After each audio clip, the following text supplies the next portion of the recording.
in this lecture, we would discuss orthogonality, projections, and least squares. So we know that Ax equal to b is the fundamental equation of the linear algebra. So far, we have assumed that A is a square matrix and B is in the column space of A, and hence Ax equal to b had a solution.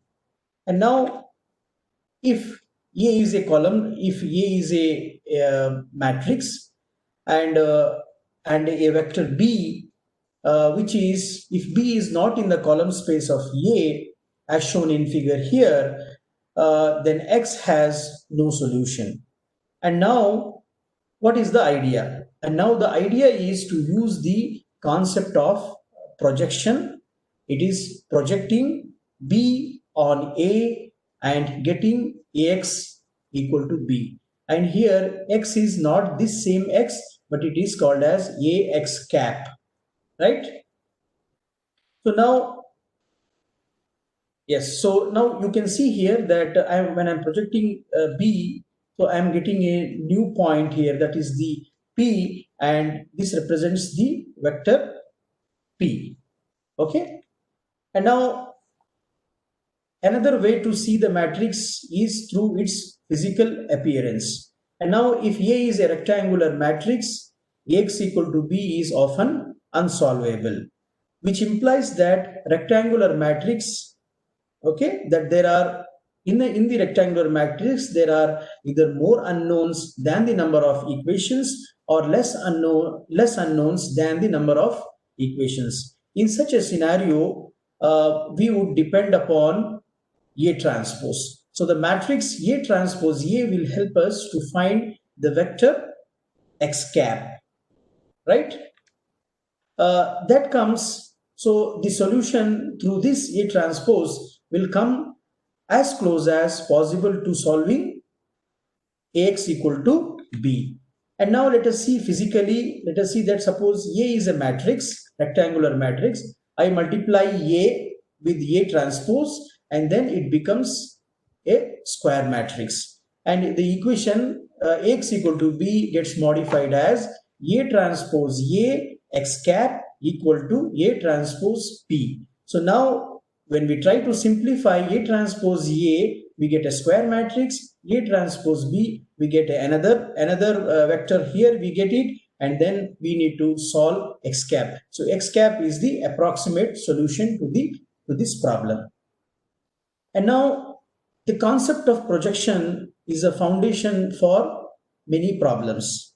Okay, and it gives, so the projection concept also gives the idea of solving the problem through least square, and the statisticians call this problem as regression line fitting, which projects the points parallel to the y-axis, or it is perpendicular to the x-axis. So another famous application based on this particular concept is the principal component analysis, which involves the orthogonally projecting the points, okay, orthogonally projecting the points onto the projection axis. So now we should, so there is a distinction between the regression line fitting and principal component analysis projections, so which we will see in the upcoming lectures.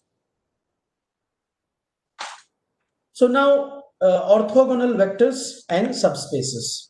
What is a basis? A basis is a set of independent vectors that span a particular space, and geometrically it is a set of coordinate axes that are perpendicular to each other, right? In my previous lecture I had already shown that the standard basis vectors, right? So just I'll take the pen. So now you can see that the standard basis vectors can be represented in 3D. I can say that this is x is 1 and y is 0 and z is 0. So this is the coordinate of the x-axis, and coordinate of y-axis 0, 1 and 0. is a coordinate of this y-axis, and z-axis you can say that it is 0, 0, 1, right? So this forms the standard basis for means in three dimension. And now in choosing the basis, we tend to choose the orthogonal basis. So now this is the standard basis. Now you can see that all three vectors are orthogonal to each other. Now the interesting thing is that this is the standard basis vectors, right? These three. Now if you rotate these vectors, now you will get, like for example, if I take another color here, and then I can show you that, see, this is, if I rotate this plane, then I will get another set of basis vectors, and those are not standard basis vectors. That we should keep it in mind, right? So now subspaces can be perpendicular. So another concept is that subspaces can be perpendicular to each other, and the fundamental subspaces meet at right angles. So I'll show you this diagram. You can see here, given a matrix A, will have column space, okay, will have row space, and the row space will be, that row space is represented as C of A transpose. So row space is perpendicular to the null space of A. On the other hand, column space of A is perpendicular to null space of A transpose. Okay, so these things already I have explained in the linear transformation lecture. Hope you remember that. Now 4 subspaces are perpendicular in pairs. 2 in Rm, so these 2 are in Rm, and 2 in Rn. And now row space is perpendicular to null space of A, which I have already told. And now column space is perpendicular to null space of A transpose. And one subspace is orthogonal to other subspace, which means so now if I say that this subspace is orthogonal to this subspace, which implies that every vector in one space is orthogonal to every other vector in the other subspace. So if I choose any vector from here, so it is natural that these two vectors will be orthogonal. So that is the idea in this slide. And now row space is row space is orthogonal to null space of A. What is the meaning? Row space is orthogonal to null space of A, which implies that if X is a vector, right? If X is a vector in a null space, then when we multiply a matrix, that is AX, when we do AX, the output is 0 because X is in the null space of A. And now pictorially representing the same Ax equal to 0 here, we can see that this is a matrix A, okay, and this is the column X. Now you see that because I have told that the vectors in the null space are orthogonal to the row space. So you take this row 1 and multiply with this column elements, and then you will see that you will get it as a 0. That means row 1 is perpendicular to this X vector. Similarly, row 2 is perpendicular to this vector. Similarly, you can see that all the rows, okay, when they multiply with this vector in the null space, they give 0. This means that the dot product of every row in A, okay, and X is 0. What does it mean? That means they meet the rows and the column X, they meet at right angle. Okay, so the angle between them is 90 degree. Hence, they are called as orthogonal. So now let us see one example. This is some plane which I have drawn, and I have taken V2 and V3 as two vectors. So what I do is that at the corner, I have one more vector, that is V1. Now in this case, if you take any vector, in this plane, which is in yellow color, it is shown here, and if you take any vector here, those vectors will be perpendicular to this vector V1. So that is what I have shown here. So all the vectors are in this space are orthogonal to V1. On the other hand, if I take if I take two vectors v1 and v2 in this particular plane, then I have another plane represented in blue color, which is v3. We can see that v1, okay, v1 may be perpendicular to v3, but v2 is not perpendicular to v3. So that is the idea. What does it imply? This implies that not every vector in the subspace is orthogonal to other subspace vector, and here v2 and v3 are not orthogonal. So that is the key thing which we should remember here. And orthogonal is the another word for perpendicular or forming a right angled triangle, which we should remember.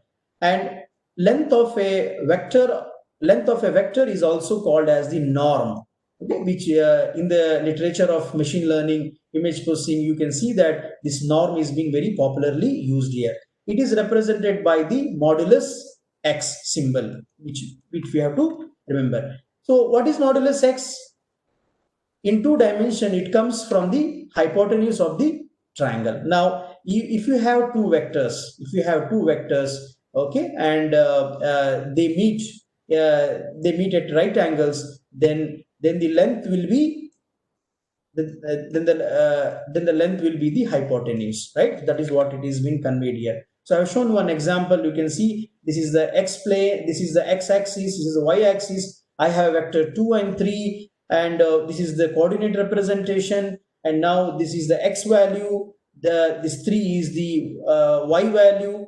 And now if what is the length of this vector 2, 3? So the length of this vector is root 13, because the formula is length in 2D, which is x square, is equal to x1 square plus x2 square, which is square root of x1 square plus x2 square, which implies 2 square plus 3 square, which is 4. 4 plus 9 is, okay, root 13. So that is what is in case of 2 dimension. Let us see in 3 dimension. So there are 3 vectors in this 3 dimension, and yeah, so these are the coordinate axis. And now suppose if I take a vector x here, okay, now this vector x represents all 3 components, that it has x, y and z component. So that is the value you can see 1, 2 and 3. And what is its length? This length is root of 14. How did we get that? So we got through this extension of this formula, like square root of x1 square plus x2 square plus x3 square will give this length root 14. Similarly, we can see that another vector I have drawn here with dotted lines. You can see here the vector involves only, if you can tell that this is x, this is y, so it involves only x and y component, whereas z component is 0 in this particular case. And now what is the length of this? The length of this vector is root of 5. So the formula is shown here. We can see here x1 square plus x2 square plus x3 square is the formula here. And now how to okay, how do we show the orthogonality of the vectors? So length of the vector is also represented. Okay, it is represented by as x transpose x. So we can see here what is x. X is a vector which is lying down, right? X is a vector which is lying down. So I am representing another vector, same vector. If I want to represent as a column, then I would use x transpose as a symbol. You can see here same vector 1, 2, 3. It was sleeping vector here, and now you can see that if I use x transpose, it becomes standing vector. So this representation is popularly used in case of matrices, right? So usually this is the matrix representation here. So now when we multiply this, it becomes same 1 into 1, 2 into 2, minus 3 into minus 3. The value becomes 12 plus 22 plus 32 plus 32 is equals to. I think there is a mistake in this. It is it is 1 plus 4 plus 9 it is. Okay, so there is a mistake here in this slide. So I'm multiplying this corresponding values and then adding it. So here it is, this is actually root 14. Yes. And now, yeah, two vectors are orthogonal if their inner product is 0. So this is a very fundamental idea. So if two vectors are orthogonal, then their inner product will be 0. So how they will be represented? They will be represented by two vectors, x transpose y. So y is a sleeping vector and x transpose is a column vector, right? When we multiply this, then we get it is as an answer. Sorry, here there is a mistake, xn and yn here. So it gives us 0. So the physically how so geometrically how you see that? Suppose there are two vectors. These are the two vectors. So vector x and vector y. So when you multiply this, you will get the inner product, that is the dot product of these two vectors is 0. That implies that these two vectors are they meet at 90 degree. Okay. So what happens when the value, right, x transpose y is greater than 0? So x transpose y, if the value is greater than 0, then their angle is less than 90 degree, right? So this is the clue for us that so here I have shown one example. You can see okay, this is a vector, this is another vector, right? Sorry, this is the vector, this is another vector. So the angle between them, the value between them is greater than 0. That implies that their angle is less than, okay, it is greater than 0. So the angle is less than 90 degree.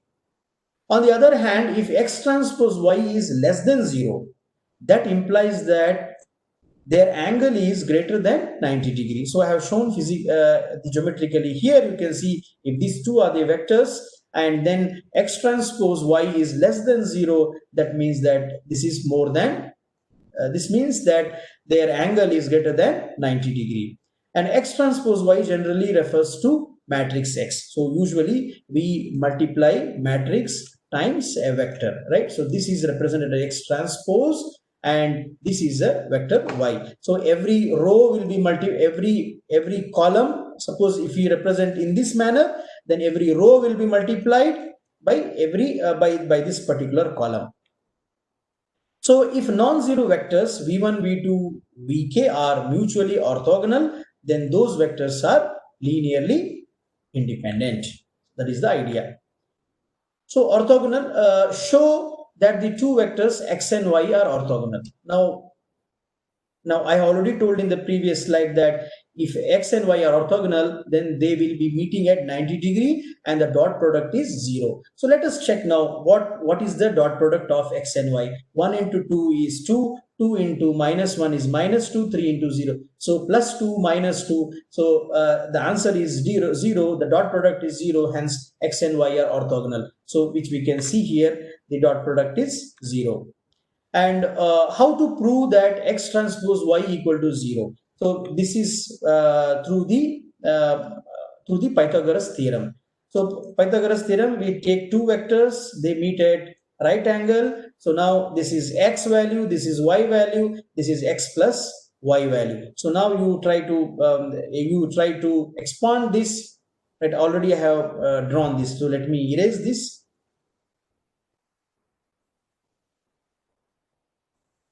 Yes, so already I have shown some diagram here, so I will remove that. So now you can see that this is x, this is y, so this is x plus y, and now you will expand this. So x square is represented as x transpose x and y is represented as y transpose y. Similarly, x plus y is x plus y transpose into x plus y. And now when you try to simplify this one, right, then x transpose y, x transpose x and y transpose y will get cancelled. Okay, and you will be left out with only x transpose y, and this implies that x transpose y equal to 0. So this is a proof to show that the two vectors are orthogonal. And now vectors with x transpose y are orthogonal. So this we know that, right? If there are two vectors, if their x transpose y, if their dot product is 0, then they are orthogonal. So now it comes the very interesting question: what happens when their inner products that are not 0, right? and angles are not right angles. So this is a very fundamental idea, right? If they are if the dot product between the two vectors are not orthogonal, okay, then what is the use of that? Okay, what does it represent? Suppose we want to find the distance from a point B, right? A distance from a point B to the line in the direction of the vector A, right? So this is the concept of least square, right? Least square fitting. So that is the idea. You have been given set of points, and that point should be projected onto the line which you are trying to fit it. So projection P is the point closest to B. So I have shown here. You can see, suppose B is a vector, and now B is the vector which you want to project onto the axis, that is A, and it makes an angle theta, and we can see that B is orthogonally, it is projected onto the A, and it makes a 90 degree. And now that vector is represented as A, this in the red color you can see here. And now P, that is represented as a P. So P is the projection of B onto the line through A. So P, the point P is called the projection, right? This point is called the projection of B onto the line through A. So this is a very fundamental idea. We will be using this to solve many problems in this coming lecture, right? And another important thing which to observe is that, see, because I try to approximate B through P, right? So now there is an error. What is the error? Error is E equal to actual B minus P. What is P? P is the projected value. So this is the true value, and this is the projected value. So true value minus projected value will give you the error E. And this is what we try to use in case of minimization problem, right? We try to minimize the error while fitting the regression line. So this problem leads to least square solution to an undetermined system. Vector B represents the data. So all these vectors represent the data from the experiments. In economics, statistics, it is called as the idea is called the regression analysis. So now see a very related concept. It is the cosine of the angle is directly related to the inner products. So now suppose I have a unit vector which is represented as 1, 0. If I rotate it with an angle theta, then my points become cos theta and sin theta, right? And now let us try to get the cosine of the angle between the two vectors. So suppose A is a vector which is with the coordinates A1 and A2, right? And now what I do is that I try to project this A onto the x-axis, okay, x-axis, and that is represented as Q. So now OAQ represents a OAQ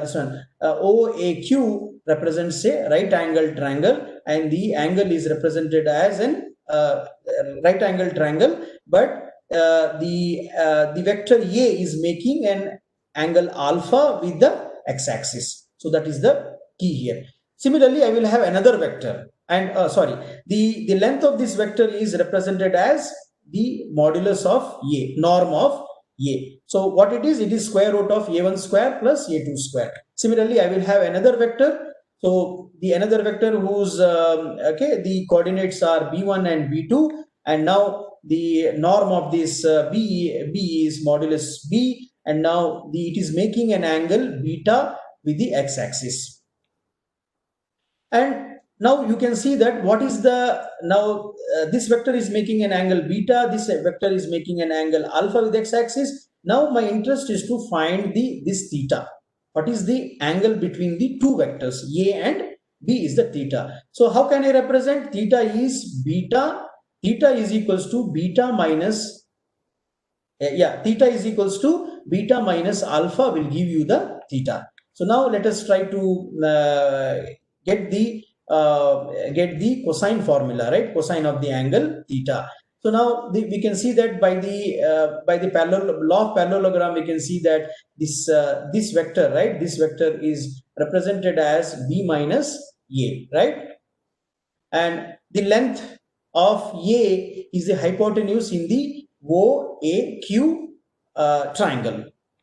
And sine and cosine of alpha and beta, we can derive it. Now, what is sine alpha? Sine alpha is, sine alpha is A2 divided by norm of A. Similarly, sine beta is B2 divided by norm of length of B.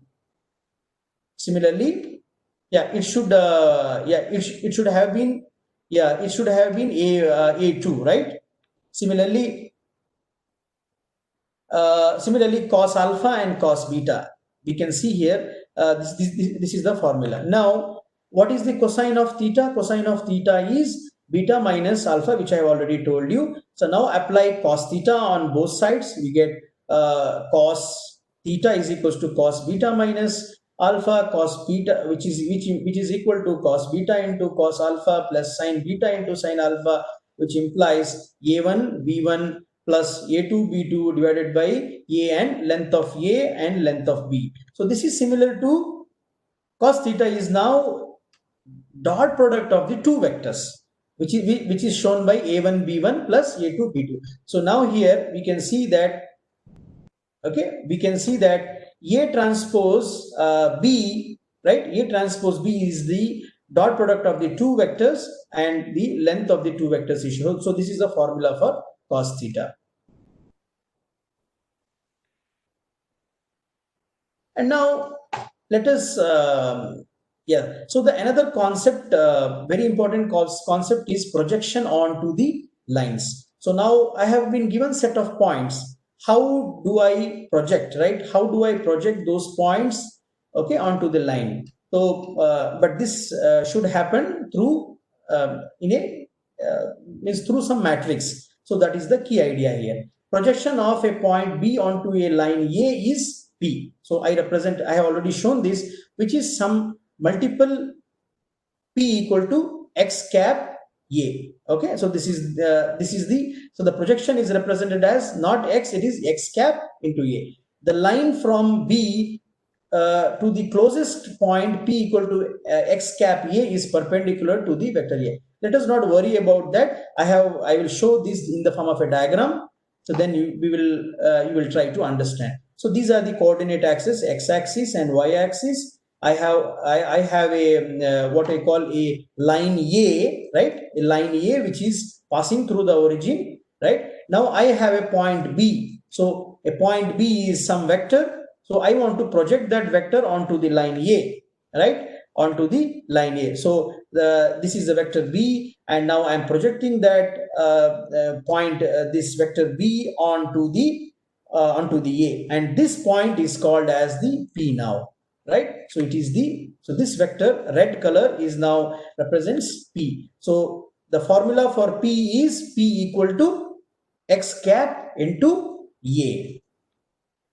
And I have already discussed that what is the error in such a case when you try to project. The error will be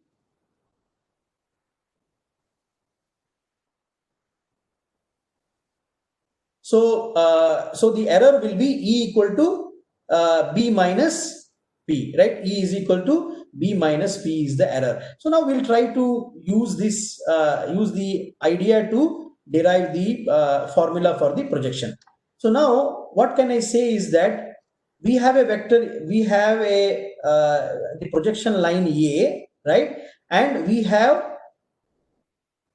this, what we call the error. So this error, this E is perpendicular to this axis, to the A, right? So that is what it is shown here. So B minus, what is P? P is X cap A. That's what I have written here. So you can see that substitute this P here, you will get E is equals to B minus X cap A. That's what is written here, right? You can see B minus X cap A is derived from here, and this is this line, right? This error is perpendicular to A, right? To the vector A. So now let us see that I will represent in the dot product formula A transpose into B minus XA, same thing, is equal to 0, right? So now A transpose multiplied by B minus XA should be equal to 0 because they are orthogonal. And now if I multiply this one A transpose B and I multiply again, then simplify it, then I would clearly get what is X cap. So X cap is equal to A transpose B divided by A transpose into A. And now, since I have got now X transpose, now I can substitute this X cap here, and then I can get the projection, right? Projection value. We know that P is equal to X cap A, and now P equal to X cap A. Substitute instead of X cap A, substitute this. So A transpose B divided by A transpose A into A. This is the projection value, right? This is the projection value. And now similarly the cos theta is given by OP divided by OB, right? So this is what we get it here. So what we can say that all vectors A and B satisfy the Schwarz inequality, which is cos theta is less than or equal to 1 in Rn. So if you try to use this one, right, if you substitute here, then we can see that A transpose B is always less than length of A and length of B. So right, so if it has to be equal, then it should be the same vector.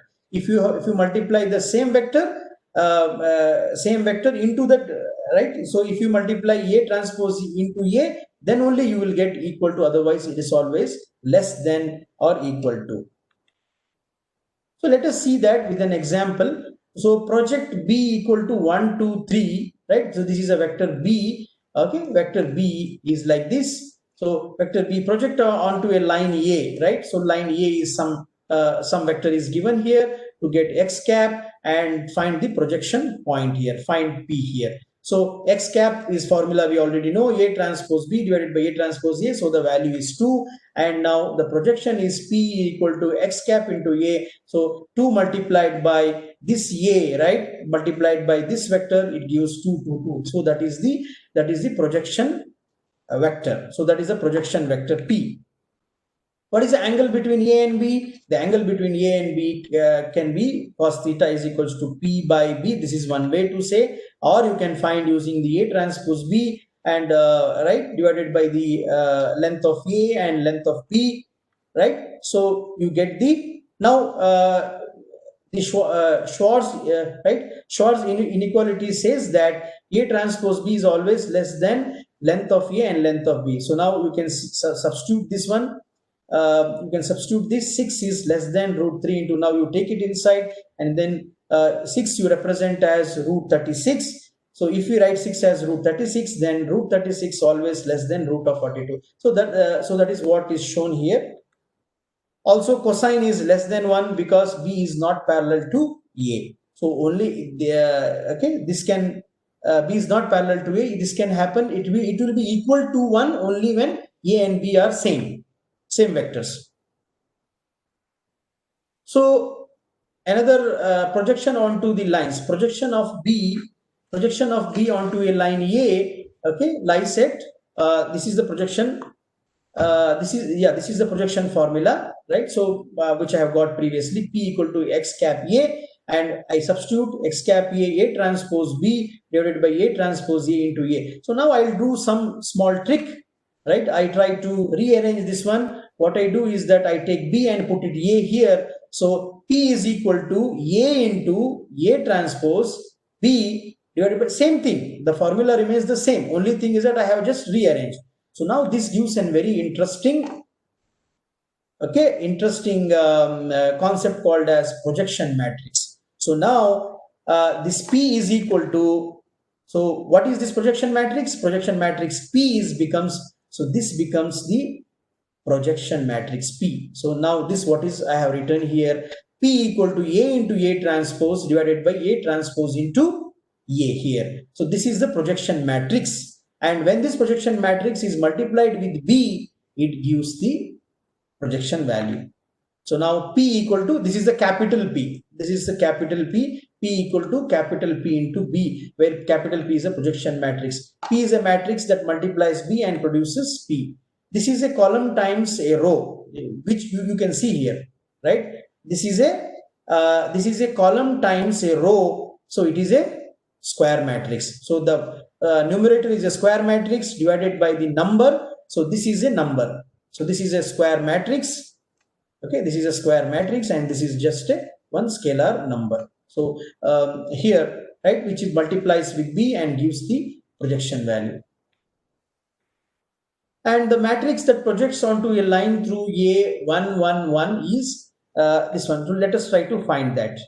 So now we know the projection matrix. What is the projection matrix formula? A into A transpose divided by A transpose into A. So let us try to represent this one. Here, let us multiply this because A is same here. We multiply this and we get the matrix which is shown here.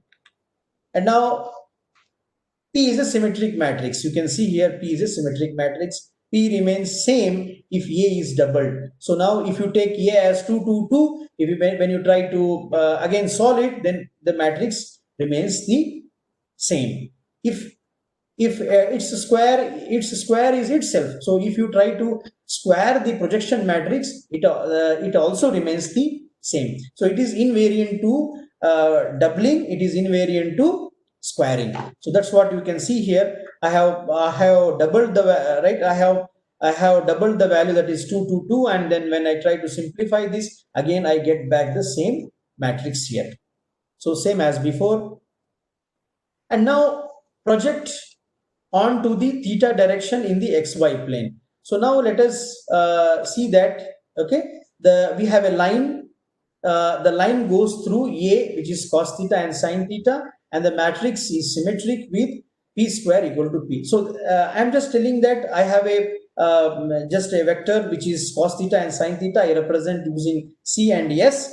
What I do is that now I calculate the projection matrix. So C and S, when you multiply this one, because you know that the cos square theta plus sin square theta is 1. So you get one value here, and now you multiply this column into row, and this is the projection matrix capital P for this particular vector A. To project B onto A, multiply the. So now if you want to project any point onto this particular vector, then you simply multiply that this projection matrix with that particular point B, right? You will get the answer. And now now let us see the in the previous example we have seen that we have projected a vector onto a line. So now let us try to project the vector onto a plane, right, containing two vectors a1 and a2, right? So now I will tell you two bases from the plane which are a1 and a2, which may not be perpendicular to each other, but they are independent. So let me show this diagrammatically. So I have two vectors a1 and a2. They are in the same plane. They are independent, but they are not orthogonal. They are not so they are not orthogonal, means they are not perpendicular. And what can I say is that a1 and a2, they are in the column space of this A. And now we can see here, now suppose I have a vector B. So how to I have to project this point B, this vector B, onto this particular plane. So when I project this one, I have two components, which is represented as A1 and A2, right? So let me call this projected point as P, right? And now the error will be here same way as in the previous, E equal to B minus P is the error.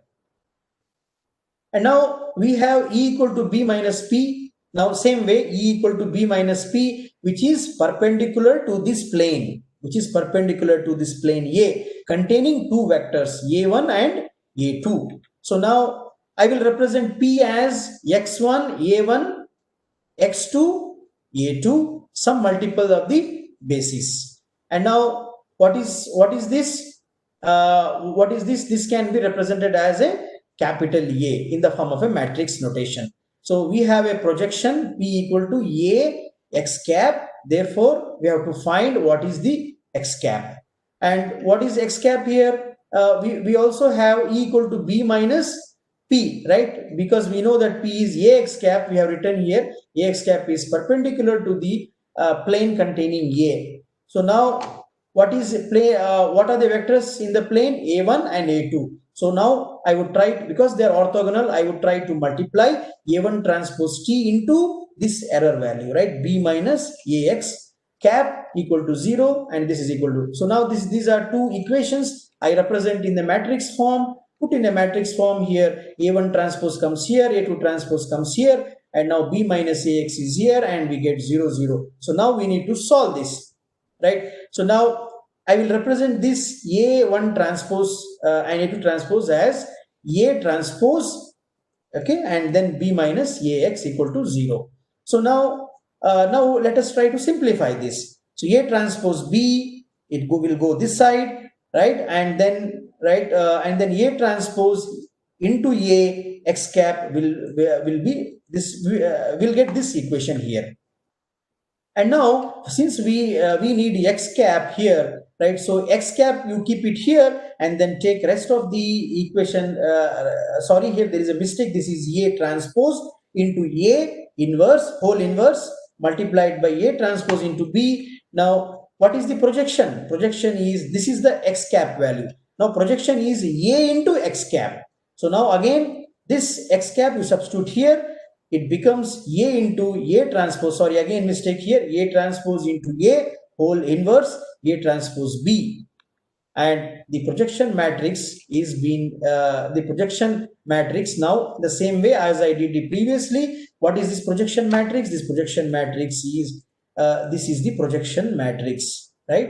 This is the projection, this is capital P. So capital P, now P is small, P is equal to capital P into B. That is the idea here. So P, I have shown it here. You can see P equal to A into A transpose A. Again mistake here. A transpose A whole inverse into A transpose. So this is the idea. So what is the takeaway here is that now I have a vector B and I am projecting this vector B onto a plane containing or plane represented by the two vectors A1 and A2. So this vector will have two components with respect to A1, also with respect to A2. So now for this we are okay. Now when we simplify this, we get the projection matrix for this particular plane, right? We get the projection matrix for this particular. That is the idea here.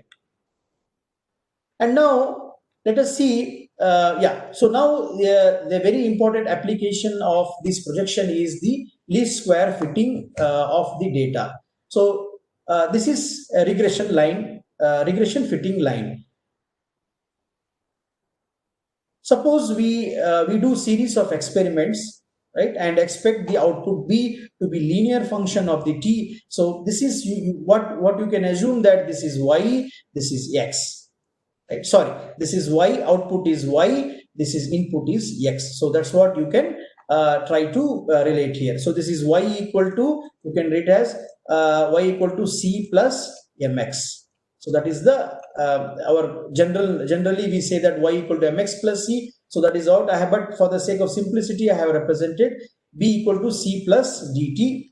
I have given. Then suppose the observations are noted as T1, B1, T2, B2, TM. So these are points. These are the points from the experiments. And now what I have to do is that I will fit I will represent this one in the form of a line, that is C plus DT1 equal to B1, C plus DT2 equal to B2. So I will represent them in the form of a matrix again. So what I do is that, because here this is constant, the value is 1, and I take T1 here, then I take a B1 here, and I represent these C and D unknowns here at this point. So this gives an AX equal to B form representation. So these are some of the points. I have represented them in the form of, this is okay, these are the unknowns, these are all the points, right? This is the output value, these are the input value, and now you can see AX equal to B representation.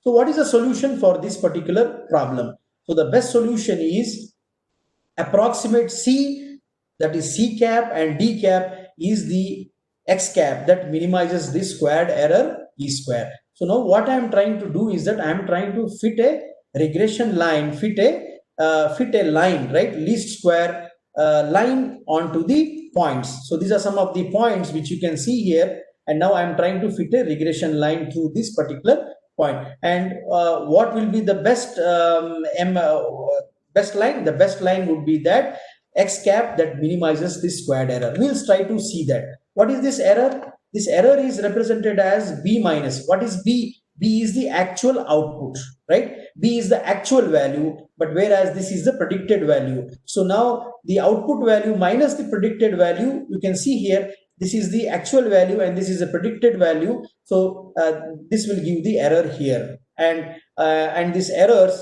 right, it will be if you try to add all these errors, the minimum, right, the minimum error which we get is the point, right, is the C, is this the best C and D value, right, the best C and D value. So vector P equal to Ax cap is close to B. On the graph, the error are vertical distances B minus C dt to the straight line, okay, not the perpendicular. So that means that this is not perpendicular distances, but we are interested in finding straight distance. This is the distance, okay, parallel to y-axis. That's what we are interested in, okay. And now let us take three measurements, that is B1, B2 and B3, right? So these are 3 points which I am taken. B1 is 1 and here T value is -1, here it is 1, T is 1 and B2 is -1, so T is 2, B3 is this, right? So now I have to fit a regression line, I have to fit a line in between these 3 points. So how will I do that?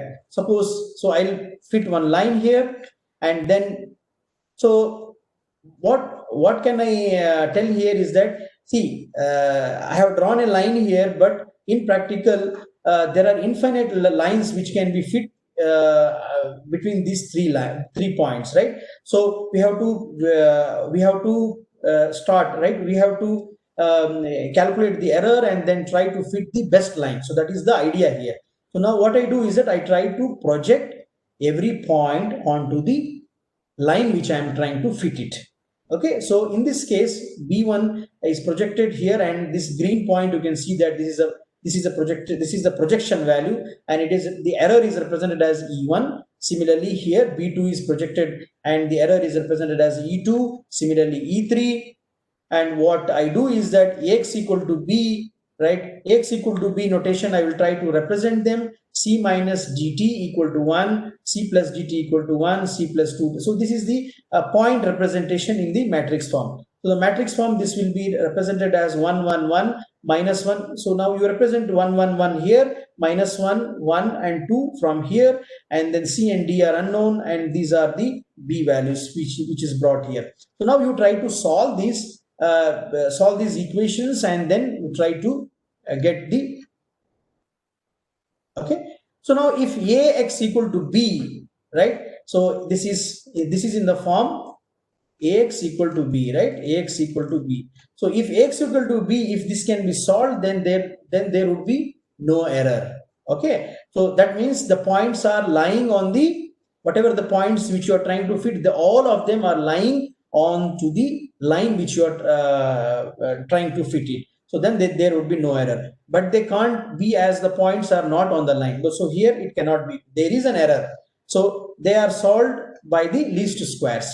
So now how to solve using the least square? That is, I multiply with A transpose, right? So now you can see that this is a rectangular matrix again. So rectangular matrix. So now to make it a square matrix, I will multiply A transpose on both the sides, and then you can see here I get a very beautiful square matrix here, and then try to simplify this. I will get 2 equations, try to solve them, and the best solution C and D I am going to get is 9 by 7, 4 by 7, I get it, and the best line that fits with minimum error is the 9 by 7 plus 4 by 9 by 7 plus 4 by 7 T, right? So now you can see that what are the projection values. So projection values, I know that E equal to B minus P is given. So I can find, I know the error and I know the B value, I can find the P. So P1 is 5 by 7, P2 is 13 by 7, P3 is 17 by 7. So here I have shown, you can see here, I have shown this in the plane that these are the projections, okay, these projection values.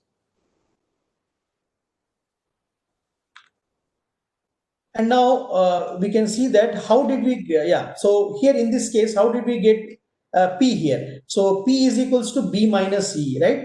So now I have shown here just to, yes. So now in the previous slide, we got the C cap and D cap as 9 by 7, 4 by 7. So the best line was represented by 9 by 7, 4 by 7 T. So now the line 9 by 7 plus 4 by 7 T has a height. So height is the projection value. So so the projection value, you simply substitute. So the projection value is 5 by 7, 13 by 7, 17 by 7. So you try to get the P values here at the measurements -1, 1 and 1. You substitute this one in this equation, T values in this equation, you would get this height, right? That is the P value. So subtracting P from B, right? We already got B, and subtract from P, then we'll get the errors. So these are the errors, and we know that this is the minimum error. So this is a minimum error. Now the error follows the quadratic curve, right? So it follows the quadratic curve. So I hope that this minimum error would be this point, right? E is the minimum error that is happening at this particular point, right? So this is the least square fitting of data. Now that was the algebraic way of solving the problem. Now let us see the calculus way of solving the same problem. So what happens is that in calculus, what I do is that I try to minimize the error. So error is represented as B1 E equal to B minus AX whole square, and now B1 minus C minus DT1. So this is the actual value and this is a predicted value. We get the error and we try to square them. When we try to square them, we'll get two equations again, right? So what we try to do, that we try to in order to minimize, we have to take the partial derivative, right? So we have to take the partial derivative with respect to C and with respect to D and equate to 0. So in this equation, when we try to take the derivative with respect to C and D, you will get one equation with respect to C. With respect to D, you get one more equation that is equated to 0, and then we can solve these two to get the best, that is C cap and D cap, and the best line is shown here. The best line you will get in this way. The calculus way also you will get the same line. And now least square, so find a quadratic equation. So this is another problem where I am trying to fit a quadratic equation through these particular points. So quadratic equation through these 3 points. So the quadratic equation is represented by the formula Ct plus dt square equal to y, which passes through the origin. So constant term is 0 in this particular case. So now what I will do is that I will put x equal to t and x equal to t square. What I will do is that I will try to get the value 1, 2 and -1. So this is 1 here. So this is 2 here, and this is -1 here. What I do is that I try to square this one. I need t square, right? I need this t square. So x equal to t square, and then I get this 142 value, right? And now what is this x cap? X cap is C and D, which are unknowns. What is B? B is given here. B is 1, 5 and -2 is been brought from here. You can see, right? So 5 is here and -2 is here, right? So you can see this. I'll erase this just for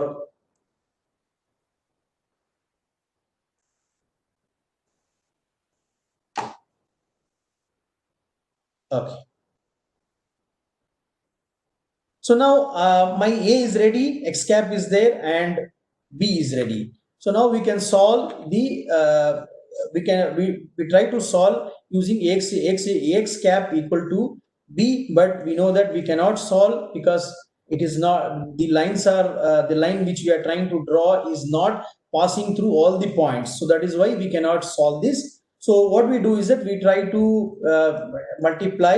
Okay, we multiply by A transpose A into X cap and then it into A transpose B. So this is the formula we try to use and try to solve this. So we get A transpose A like this, A transpose B as 13 and 9. So now we try to equate now. So X cap is C and D here, and we get two equations. So the C and D values are D is minus 5 by 2 and 11 by 2. The equation for the quadratic equation is 11 by 12t minus 5 by 2t square. So this is the quadratic line which is fit, okay, for these 3 points.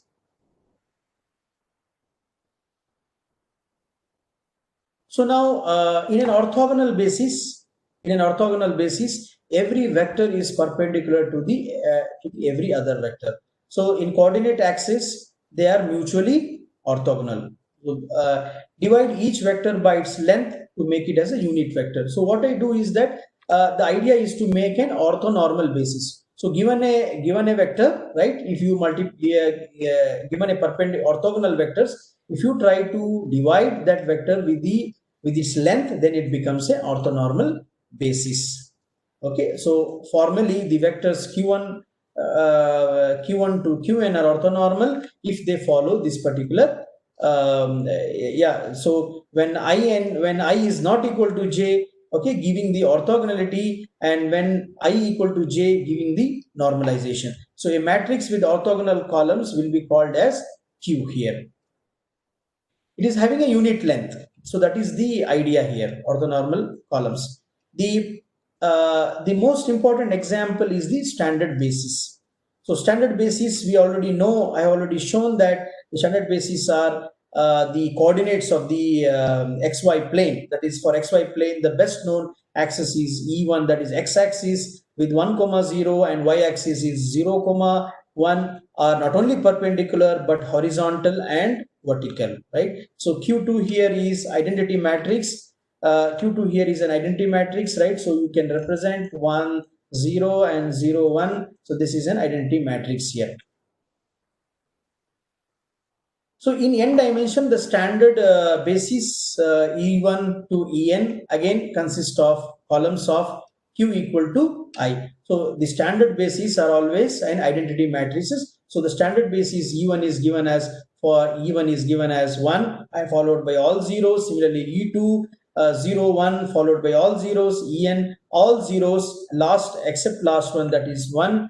And now if we have a subspace of Rm, the standard vectors Ei might not lie in the subspace, but the subspace always has an orthonormal basis, and it can be constructed in a simple way out of any basis. And this construction, which converts the skewed set of axes into a perpendicular set, is the Gram-Schmidt orthogonalization. So the point here to remember is that if you have any vector,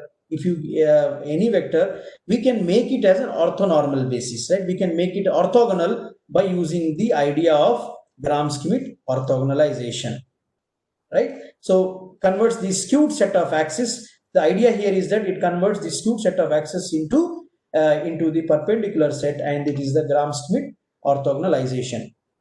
Now, what is Gram-Schmidt formula? So Gram-Schmidt leads to the factorization, that is, it divides the matrix into, it breaks the matrix into Q and R, where Q is the orthogonal vectors, right? We get orthonormal, okay, we get the orthogonal columns here, orthogonal vectors. And now let us see that how to obtain an orthogonal matrix is a square matrix with orthonormal columns. So then in such a case, Q transpose is equal to Q inverse. So we have shown one example here, Q equal to cos theta sin theta minus sin theta cos theta. So for this, you can see that Q transpose Q inverse is same here. The columns are orthogonal and also orthonormal because sin square plus cos square theta is equal to 1 here. Any permutation matrix is an orthogonal matrix. So how do we get a permutation matrix? Permutation matrix are also they are derived from the, means they are constructed from the identity matrices. Okay, they are from the identity. So the columns are unit vectors and the transpose is, so you can see here cos square theta plus sin square theta, the length of this vector is 1. So that is what these are all orthonormal matrices. So the same way, if I have an identity matrix, if I shuffle this, Okay, so this came from this location, and these two columns came from column 1 and column 2.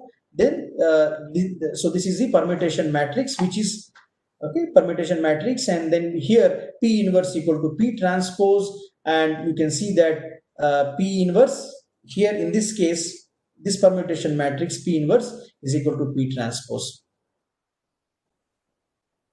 Now let us take another example. Suppose we project a point. We have a point B, X, Y, Z onto the XY plane. Its projection is P, X, Y, and 0, right? And this is the sum of the separate projections. So now I have already told you that any vector, right? Any vector B can be, suppose the plane has two axes, then this can be represented by in two components. So that is x1 component, x component, and y component. So same way here we can see that this vector B will be we'll see that projection of B will be derived from the two components of this vector. So now one is from the Q1 and another one is from Q2.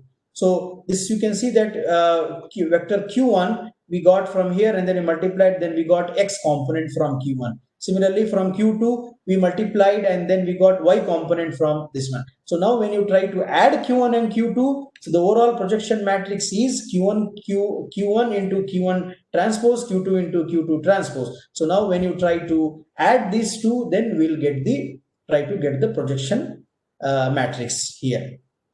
So this projection matrix is got from two components of the vector B. So P into XY, now once we have P, multiply XYZ, we get XY0, we get it here.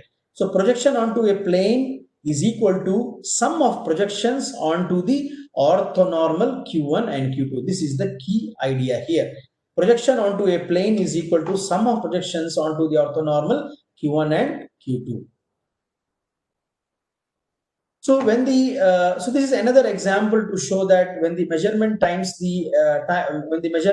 averages to 0, fitting a straight line leads to orthonormal column. So here, if you see t value, if you add the t value, the answer is 0. -3 plus 0 plus 3 gives you 0. In such a case, we can get the orthonormal columns. So then the attempt to fit a line y equal to c plus gt leads to three equations in two unknowns, c plus gt1 equal to y1. So these three equations we'll try to get it, represent them in the form of a matrix. So we get 1 1 here, -3 0 3. This is the t and this is the y value here. And now when we try to solve, now you can see here the columns 1 1 1 and -3 0 3 are orthogonal. If you just to multiply this one, you will get the answer 0. So now we can project y separately onto each column. The best coefficient c and d can be found separately. So now what I do is that I try to find c separately. I take this column and multiply this y1, and then I try to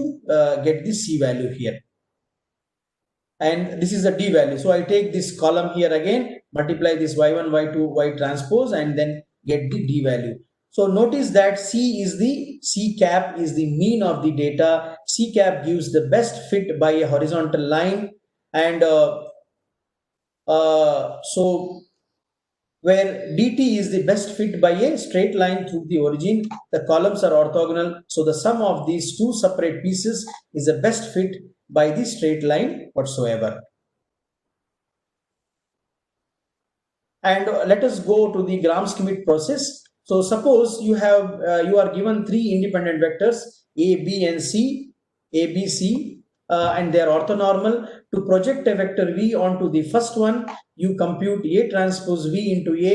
To project the same vector V onto the plane of the first two, then you need to add two components, that is A and B. To project onto the span of ABC, you need to add three projections. So that is the idea here. If they are not orthonormal, let us find a way to make them orthonormal. That is the idea of Gram-Schmidt. If they are not orthonormal, let us make them orthonormal. And so in this case, we are given A, B, C, and we want orthonormal columns Q1, Q2, Q3. There is no problem with Q1 because this is Q1 is the first orthonormal column. So we'll retain Q1. It can go in the direction of A. right? So q1 is a divided by the length of a is a unit vector. Now, but q2 should be orthogonal to q1. So in that case, what I have to do is that if second vector b has any component in the direction of q1, that component must be subtracted, right? Suppose you have this one, you have q1 here, right? q1 here, and now you have some vector b here. So now what you do is this vector b will have two, right? q1 and q2. This, it will have q1 and q2. This is vector b.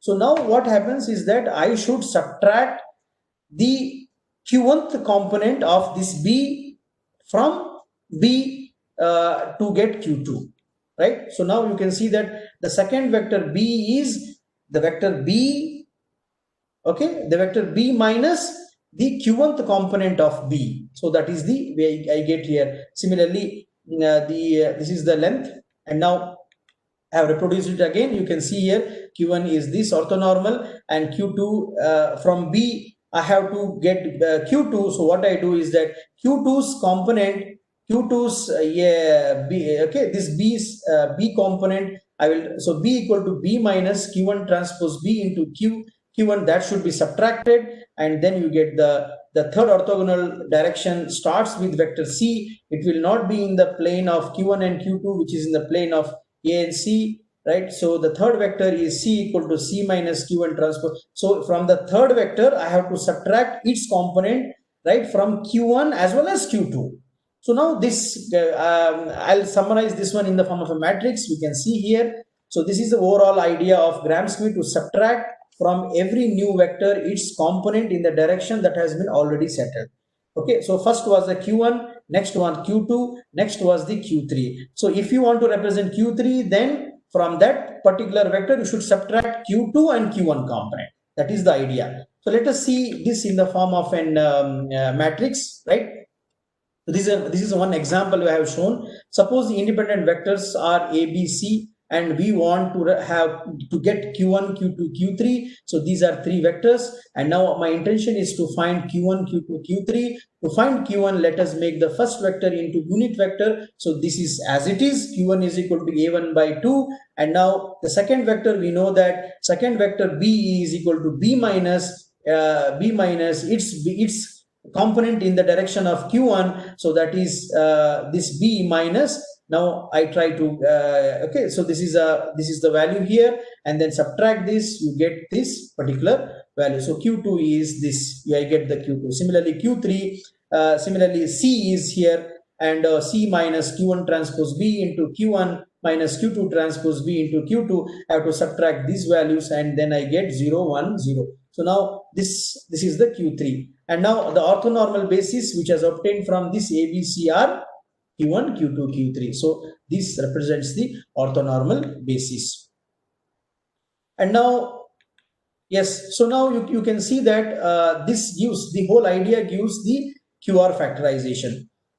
Excuse me. So what I have done is that I have tried to okay, so here you can see that b is the a remains the same, right? In this a is the q1 transpose a, whereas b, you see that it is a linear combination of q1 and q2, right? It is a linear combination of q1 and q2. Similarly, c is a linear combination of q1, q2, and q3. So that is the idea. So this can be represented, this is a q, matrix q, and this is a matrix R, right? So I have decomposed, right? I have broken down the matrix A into Q and R. Q is an orthonormal vectors.